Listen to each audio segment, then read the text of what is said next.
Let's talk about communication, but probably not in the way you're used to thinking about it.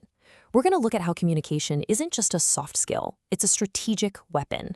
We'll see how the right words can literally build empires, how a single comma can be worth millions, and most importantly, how you can go from that feeling of fear to a place of real influence, just by mastering the language of leadership. Okay, so let's start with something that, well, I'm willing to bet almost every single one of us has felt at some point. You know that moment, right? You stand up, all eyes are on you, you open your mouth, and poof.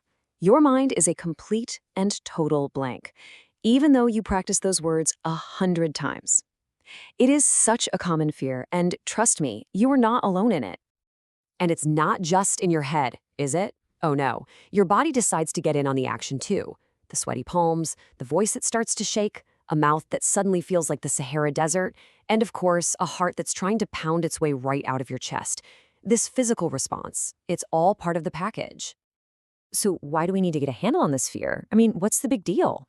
Well, the risk here isn't just about a moment of personal embarrassment. The real tragedy, like this says, is when a genuinely brilliant idea just fades away. It disappears into silence, all because it couldn't be given a voice. And that right there, that gets to the absolute core of what we're talking about today. Real leadership isn't just about making decisions, it's about making meaning. It's about using language to frame reality for people. And when you see it that way, communication stops being a soft skill and becomes your most powerful strategic tool. And to see just how powerful, let's look at a wild story where one tiny piece of punctuation had a multi-million-dollar impact. Seriously, we're going to zoom way in here, down to the micro level, to show you just how high the stakes can get. And no, that is not an exaggeration.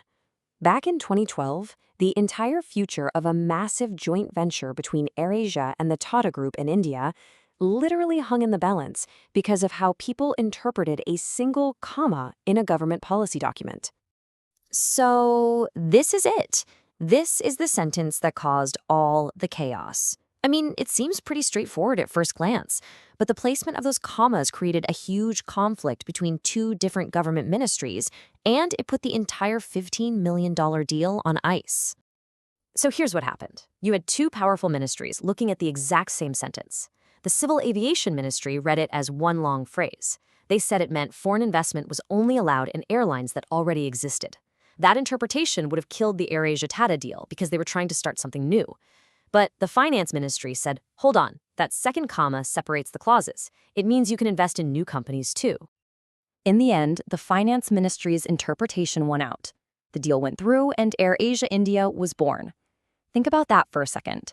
A $15 million outcome was decided by the placement of a comma. That is the power of precision in language. Okay, so if a tiny little comma can carry that much weight, imagine the power of the words themselves. Let's zoom out a bit. We all know that word choice is never really neutral, right? And boy, in the corporate world, they have turned this into an absolute art form. Companies don't have layoffs, do they? No, they have workforce optimizations. Your department's budget isn't being cut, it's undergoing a reallocation of resources. These aren't exactly lies, but they are very carefully chosen frames to soften a harsh reality.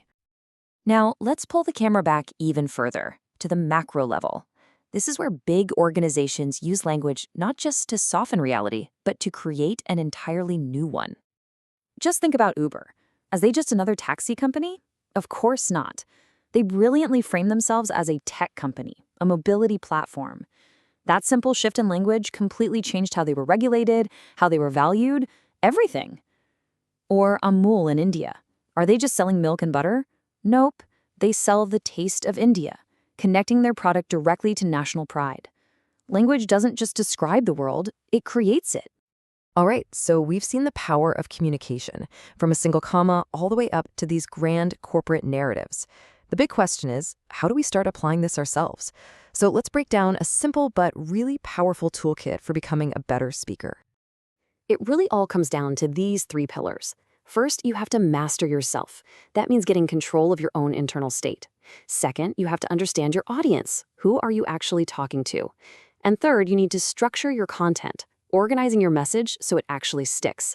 Let's dig into each one. Mastering yourself? Well, that starts with the physical. Remember that pounding heart we talked about? You can actually slow it down. By practicing slow, deep breaths that come from your diaphragm, you can literally calm your nervous system down. As for your voice, you want to know the fastest way to improve? Record yourself. Just use your phone. It feels weird at first, I know, but when you listen back, you'll hear your pace, your tone, all your little filler words. It's like getting instant feedback. Next up, your audience. This is so important. A speech should never be a monologue, it's a conversation. So before you even think about writing a single slide, you have to become a detective. Who are these people? What do they already believe? What do they care about? And most importantly, what problem are you solving for them? Answering these questions first is the difference between your message being heard and your message actually landing. And finally, structure. Look, this isn't about being rigid or boring. It's about being a good guide for your audience's brains. It's a classic for a reason. First, you tell them what you're going to tell them. That gives them a roadmap. Then, in the body, you tell them. You fill in all the details. And then, at the end, you tell them what you told them. You lock in those key takeaways. This simple formula makes your ideas so much easier to follow and to remember. And this is why this whole toolkit matters so much. Mastering yourself, your audience, and your content. This isn't just about giving a better presentation. It's about becoming what Nancy Duarte calls a meaning maker. It's about making that crucial shift from just stating facts to actually shaping how people see the world.